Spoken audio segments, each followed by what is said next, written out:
नमस्कार, मैं सुनील गौतम कौशल का स्वागत करता हूं और आज मैं अपने लेकर आया हूं एक बहुत इंपोर्टेंट टॉपिक।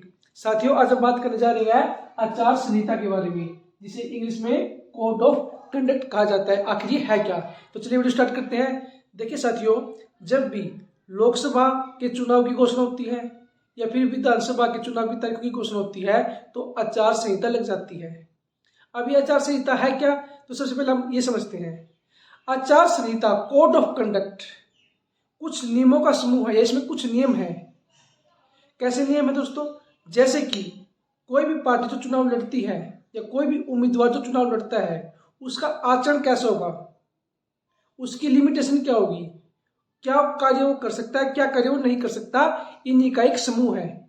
मतलब कि सिंपल शब्दों में आचार संहिता कुछ नियम है जो पार्टियों की सहमति से ही बनाए जाते हैं। अब बात आती है कि जो आचार संहिता है ये कब लागू होती है। तो दोस्तों, जिस दिन चुनाव आयोग, इलेक्शन कमीशन चुनाव की तारीखों की घोषणा करता है, चुनाव की घोषणा होते ही आचार संहिता लागू हो जाती है। अगर विधानसभा के चुनाव है तो पूरे राज्य में आचार संहिता लागू होगी। अगर लोकसभा के चुनाव है तो पूरे देश में आचार संहिता उसी दिन से लागू हो जाती है जिस दिन चुनाव की तारीखों की घोषणा होती है। अब ये कब तक लागू रहेगी? जब तक चुनाव चलेंगे। जैसे कि अभी 2024 चल रहा है, लोकसभा के चुनाव की घोषणा की जा चुकी है, 2 महीने से ज्यादा चुनाव की अवधि रहेगी। तो अभी आचार संहिता 2 महीने से ज्यादा चलेगी। जब तक चुनाव चलेंगे तब तक आचार संहिता रहेगी।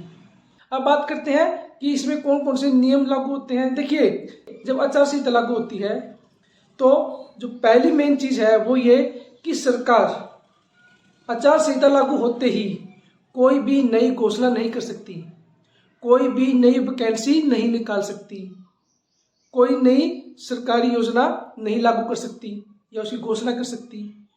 तो ये चीज नहीं होगी। हाँ, मान लीजिए सरकार ने आचार संहिता लागू होने से पहले कोई घोषणा कर दिया, वो एक अलग बात है। इसके अलावा जो दूसरी बात है वो ये है कि कोई भी पार्टी, कोई भी उम्मीदवार रात को 10 बजे से लेकर सवेरे के 6 बजे तक कोई भी रैली नहीं कर सकता या कोई भी जनसंपर्क यात्रा नहीं कर सकता। आप लाउड स्पीकर का प्रयोग रात के 10 बजे से लेकर सवेरे के 6 बजे तक नहीं कर सकते। इसके अलावा कोई पार्टी या उम्मीदवार सरकारी तंत्र का प्रयोग नहीं कर सकता। अपने प्रचार प्रसार के लिए सरकारी तंत्र का प्रयोग नहीं किया जा सकता। यहाँ तक कि चुनाव प्रसार के लिए सरकारी विमान या सरकारी गाड़ी का भी प्रयोग वर्जित हो जाता है। इसके अलावा चुनाव के दिन जो पोलिंग बूथ होता है उसके 100 मीटर के दायरे में कोई भी प्रत्याशी या कोई भी पार्टी प्रचार नहीं कर सकती।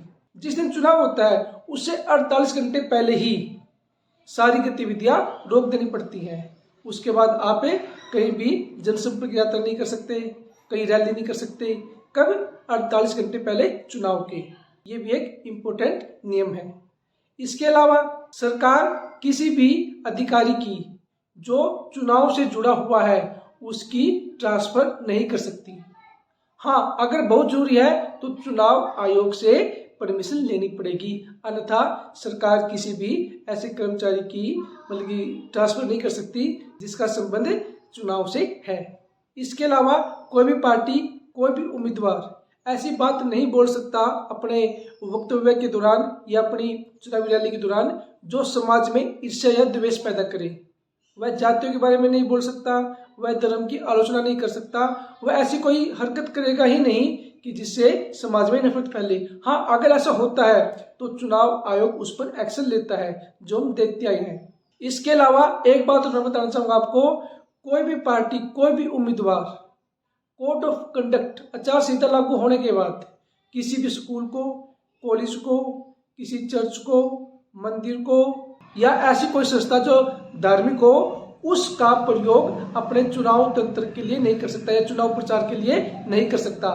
तो ये कुछ कॉमन चीजें हैं, कुछ कॉमन नियम हैं जो कोड ऑफ कंडक्ट लागू होने के बाद अपनाए जाते हैं। तो ये थी साथियों आचार संहिता या कोड ऑफ कंडक्ट। अगर फिर भी अभी कोई क्वेरी है आप कमेंट बॉक्स में पूछ सकते हैं। आपको वीडियो कैसा लगा मुझे जरूर बताइएगा और दोस्तों मेरे चैनल को सब्सक्राइब कीजिएगा और ज़्यादा से ज़्यादा इसको शेयर कीजिएगा। आज के लिए इतना ही। Thank you. Have nice day.